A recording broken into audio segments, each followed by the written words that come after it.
Raj B Shetty sir ಅಂದರೆ ನಮಗೆ ಮೊದಲು ನೆನಪಾಗೋದೇ ಅವರ ಆ್ಯಕ್ಟಿಂಗ್. ಸಿನಿಮಾದಿಂದ ಸಿನಿಮಾಗೆ ವಿಭಿನ್ನವಾಗಿ ಆ್ಯಕ್ಟಿಂಗನ್ನು ಮಾಡ್ಕೊಂಡು ಬಂದಿದ್ದಾರೆ. ವಿಭಿನ್ನವಾದ ಕಥೆ ನಾವು ನೋಡ್ಕೊಂಡು ಬಂದಿದ್ದೀವಿ. ಉದಾಹರಣೆಗೆ ಹೋದ ವರ್ಷ ಸೂಪ್ರಮ್ ಶೋ ಬ್ಲಾಕ್ ಬಸ್ಟರ್ ಚಿತ್ರ ಅಂತ ಹೇಳ್ಬೋದು 2025. 2026 ರಕ್ಕಸಪುರದೋಳು ಪೊಲೀಸ್ ಪಾತ್ರದಲ್ಲಿ ಕಾಣಿಸ್ಕೊಂಡಿದ್ದರು. ಅದಕ್ಕೆ ಮುಂಚೆ ಗರುಡ ಗಮನ, ವೃಷಭ ವಾಹನ ಮತ್ತು ಚಾರ್ಲಿ 777 ಮತ್ತು ಹೀಗೆ ಅನೇಕ ರೀತಿಯ ಸಿನಿಮಾಗಳನ್ನು ಮಾಡಿಕೊಂಡು ಬರ್ತಾಯಿದ್ದಾರೆ. ಉತ್ತಮ ರೀತಿಯ ಚಿತ್ರಗಳನ್ನು ಕೂಡ ಕನ್ನಡ ಚಿತ್ರರಂಗಕ್ಕೆ ಕೊಡ್ತಾ ಬಂದಿದ್ದಾರೆ. ಸೊ ರಾಜ್ಬಿ ಶೆಟ್ಟಿ ಸರ್ ಅವರು ಇದುವರೆಗೂ ಮಾಡಿರುವಂಥ ಸಿನಿಮಾಗಳು ಒಂದಕ್ಕೊಂದು ಡಿಫರೆಂಟ್ ಆಗಿದೆ ಮತ್ತು ಒಂದು ವಿಭಿನ್ನ ರೀತಿಯ ಪ್ರಯತ್ನವನ್ನು ಕೂಡ ಅವರು ತಮ್ಮ ಸಿನಿಮಾ ಮುಖಾಂತರ ಮಾಡ್ಕೊಂಡು ಬಂದಿದ್ದಾರೆ. ಹಾಗಾಗಿ ಅವರಿಗೆ ಹುಟ್ಟುಹಬ್ಬದ ಹಾರ್ದಿಕ ಶುಭಾಶಯಗಳು.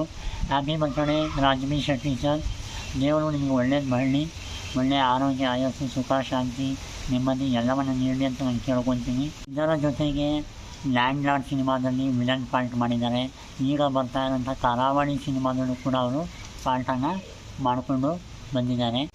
ರಾಜ್ಬಿ ಶೆಟ್ಟಿ ಸರ್ ಅವರು ಅಂದರೆ ನಮಗೆ ಮೊದಲು ನೆನಪಾಗೋದೇ ಒಂದು ಮಕ್ಕಳ ಕಥೆ. ಒಂದು ಮಕ್ಕಳ ಕಥೆ ಸಿನಿಮಾ ಒಂದು ಅದ್ಭುತವಾದ ಚಿತ್ರ. ತಲೆಯಲ್ಲಿ ಕೂದಲು ಇಲ್ಲದ ವ್ಯಕ್ತಿ ಸಮಾಜದಲ್ಲಿ ಯಾವ ರೀತಿ ಒಂದು ಅವಮಾನವನ್ನು ಎದುರಿಸ್ತಾನೆ ಅನ್ನೋದನ್ನು ಆ ಚಿತ್ರದಲ್ಲಿ ನೋಡ್ಬೋದು. ಒಂದು ಮಕ್ಕಳ ಕಥೆ ತುಂಬ ಅದ್ಭುತವಾದ ಚಿತ್ರ. ನಟ, ಸಾಹಿತಿ, ಬರಹಗಾರ, ನಿರ್ದೇಶಕ, ನಿರ್ಮಾಪಕ ಹೀಗೆ ಎಲ್ಲ ಕ್ಷೇತ್ರಗಳಲ್ಲೂ ಸಂಯಮಿಸಿಕೊಂಡಿರುವಂಥ ರಾಜ್ಬಿ ಶೆಟ್ಟಿ ಸರ್ ಅವರಿಗೆ ಮತ್ತೊಮ್ಮೆ ಹುಟ್ಟುಹಬ್ಬದ ಶುಭಾಶಯಗಳು. Happy birthday sir.